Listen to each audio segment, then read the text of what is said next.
Hello and welcome back to another episode of this Q&A question and answer series. More questions, more answers, no more tea.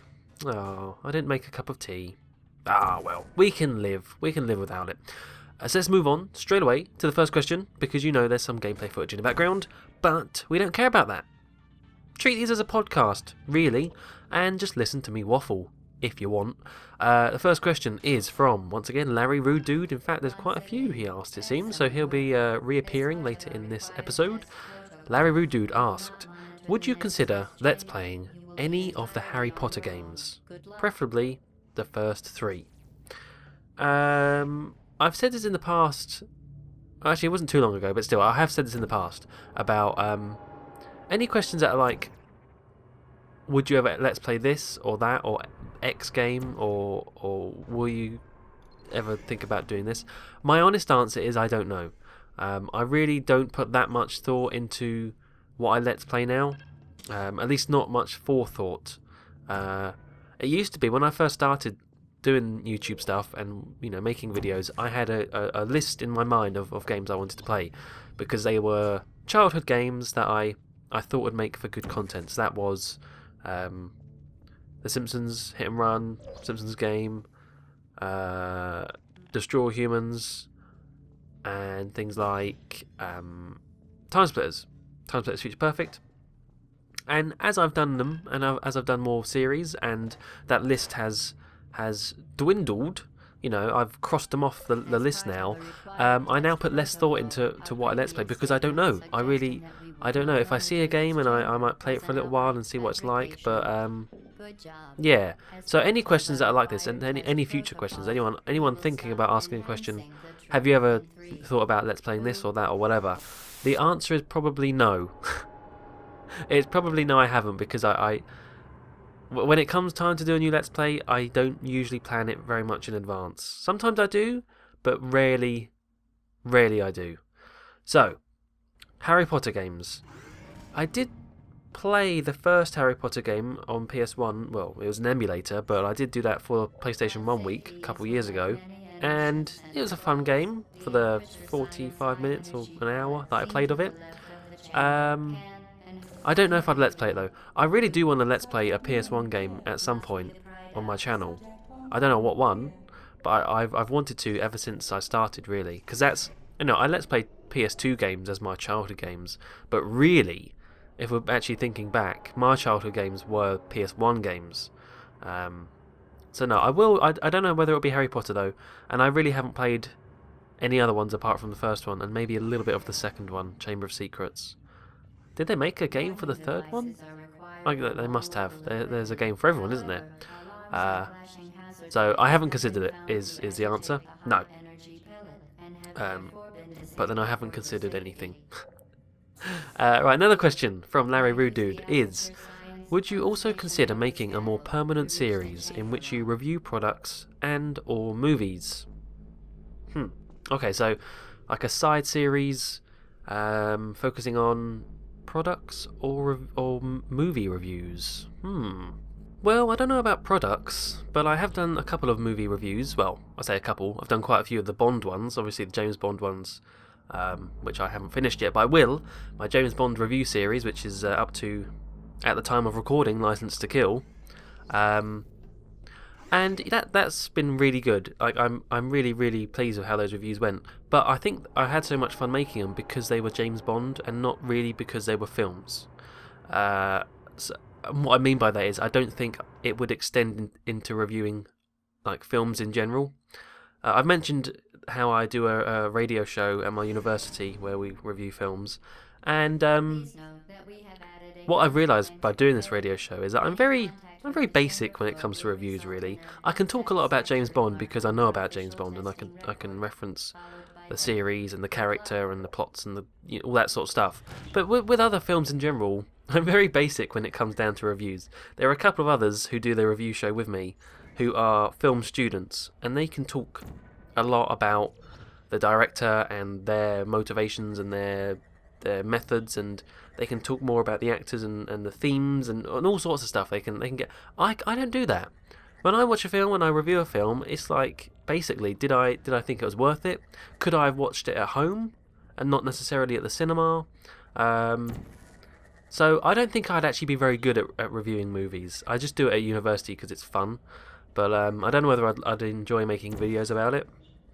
I'm just like your average Joe, gives you the basic, yeah, go watch it, it's alright, or nah, it's not very good. That sort of thing, you know.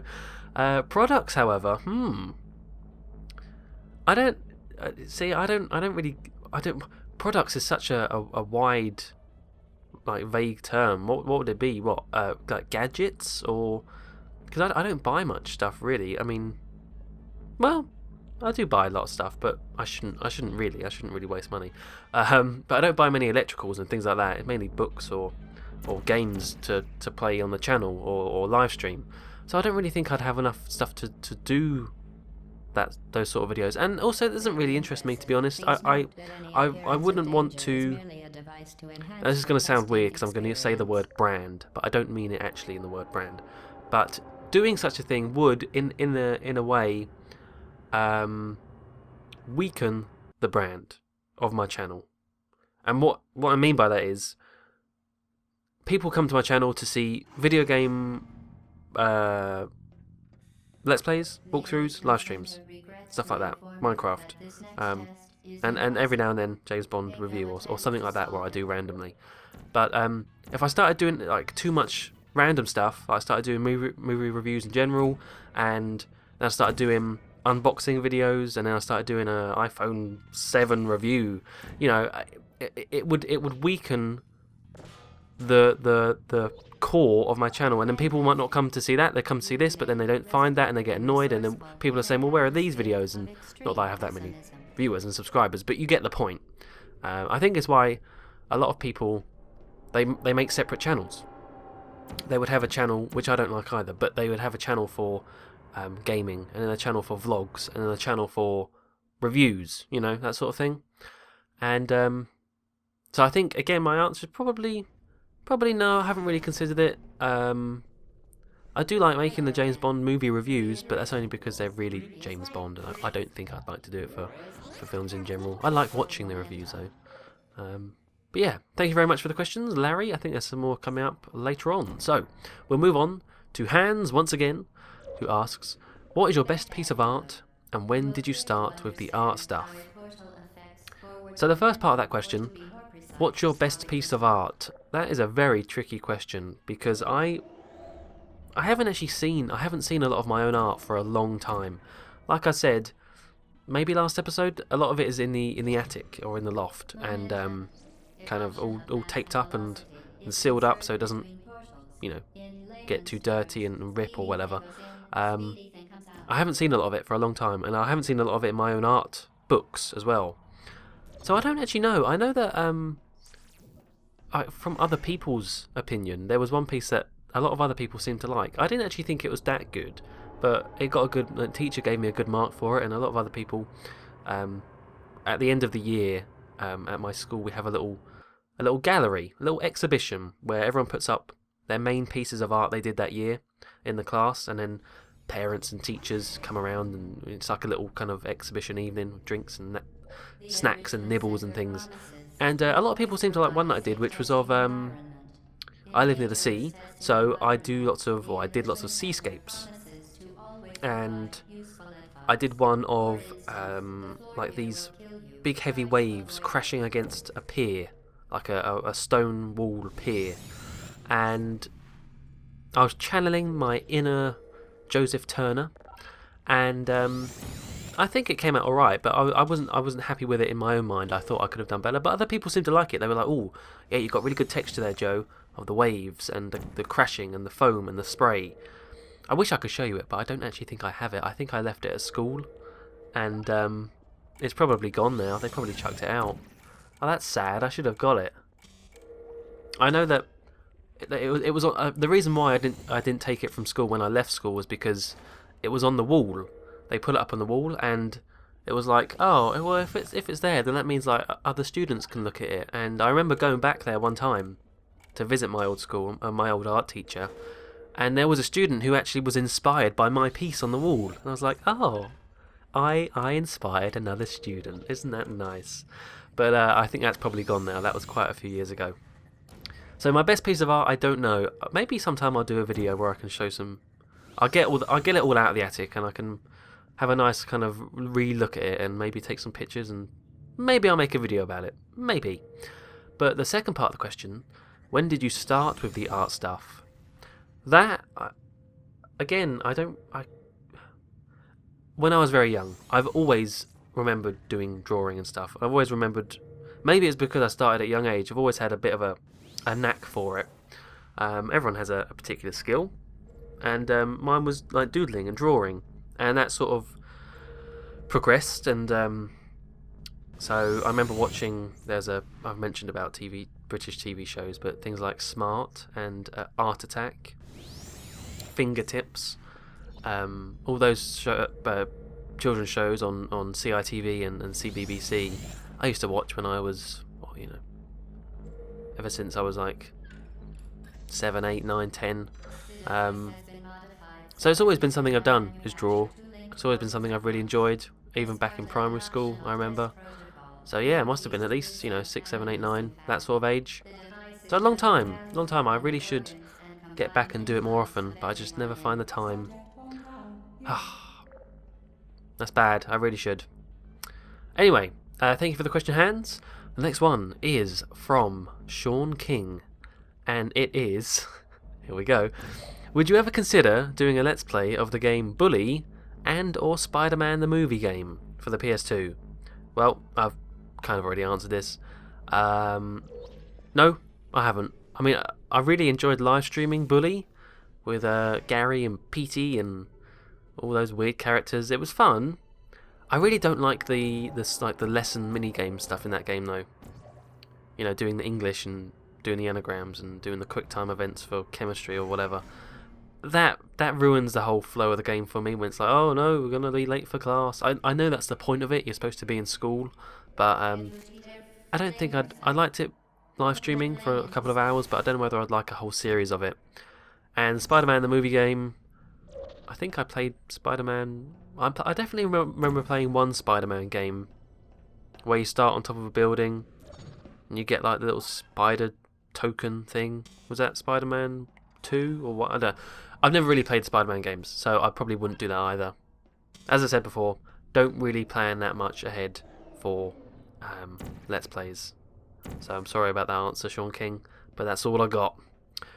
Next two again from Hans. They are, what type of cars... No, sorry, I missed one. Do you have any high-quality audiophile equipment? Like high-end headphones or speakers? Very simple answer to this question. No!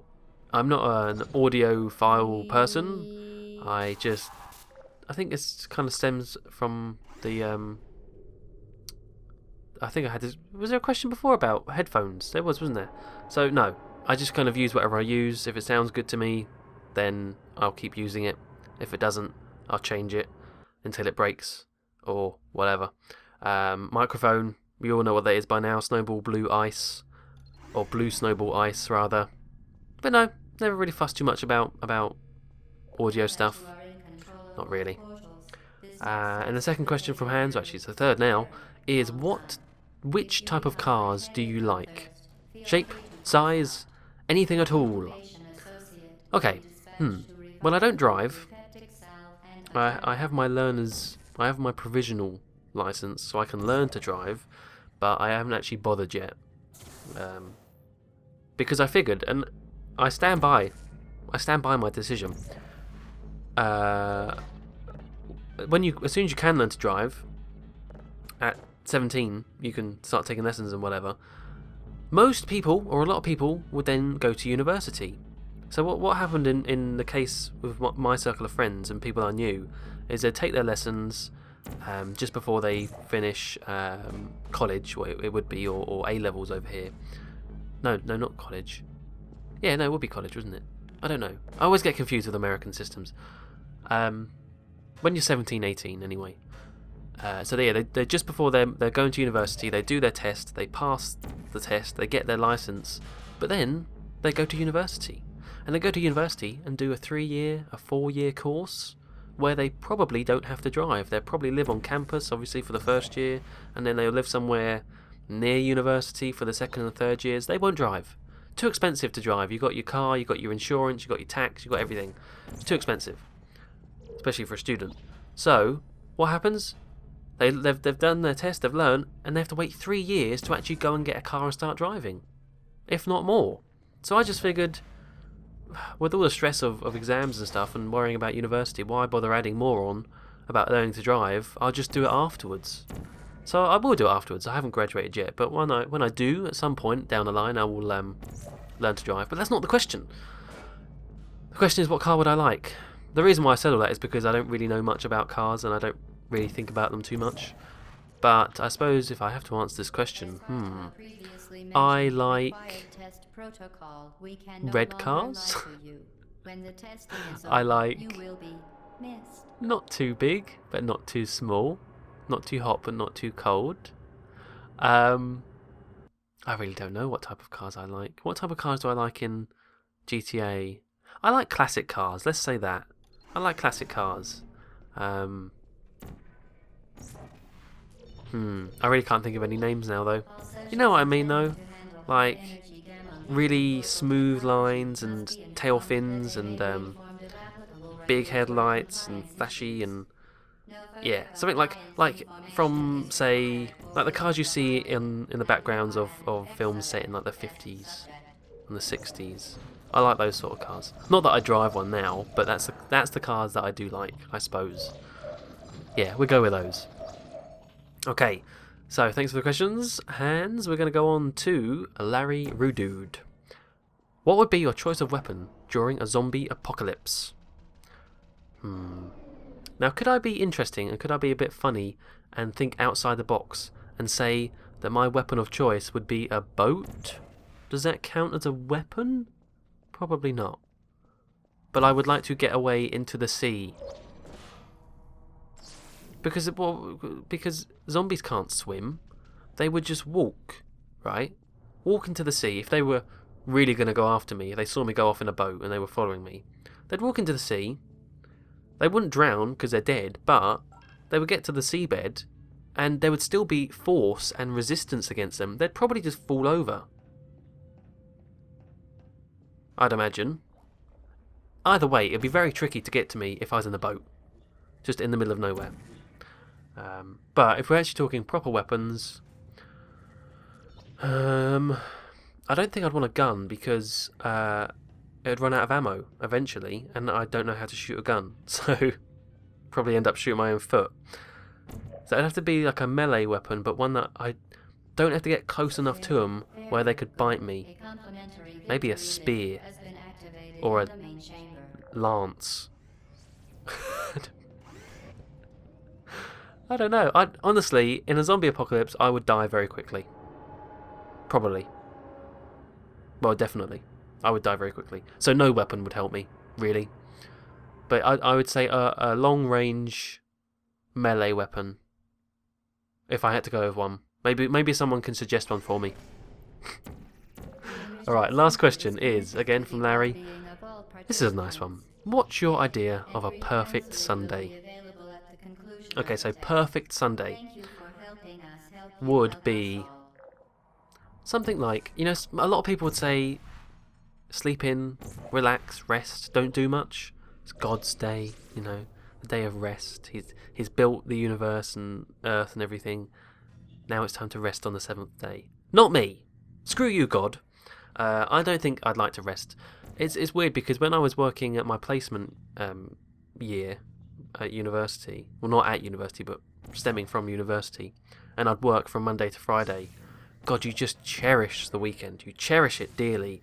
And so the last thing you want to do is waste a day of your weekend. You don't want to spend all day indoors on a Sunday. You want to make the most of it. So I would say maybe meet some friends. I actually did this not too long ago. It wasn't on a Sunday, I think it was a Saturday, but still, it was a nice day. Meet some friends, kind of, you know, have a lie-in still. Don't get up at the crack of dawn, but, you know, maybe get up about 9, and 9:10, and go meet some friends. Go play some table tennis. That's nice. Go do something, exercise, activity. And afterwards we went downtown and we had some food. We went into a coffee shop, had a nice, what did I have, cappuccino or something? Had a nice little chat over a coffee. That was very nice. Then what could happen? What's a nice Sunday? Come back home. Roast dinner. Sunday, you're gonna have a Sunday roast. And maybe end off with recording an episode of something. Doing a little bit of recording. Maybe even a cheeky live stream. That'd be nice. But then watch some YouTube videos, I guess, and just relax on the computer for a while. That'd be my perfect Sunday. If that was a Sunday, I'd feel very content. I'd feel like, yes, made the most of that day, saw some friends, did some socialising, had some nice food, made something productive via a video or did a live stream, and caught up with all my subscribers, like people I'm subscribed to, and videos. Yeah, that sounds pretty good to me. That would be my perfect Sunday. And that's going to be it for the episode in general. I hope you enjoyed. I don't know what was on in the background, as per usual. I don't know at the time of recording, but I hope it was good.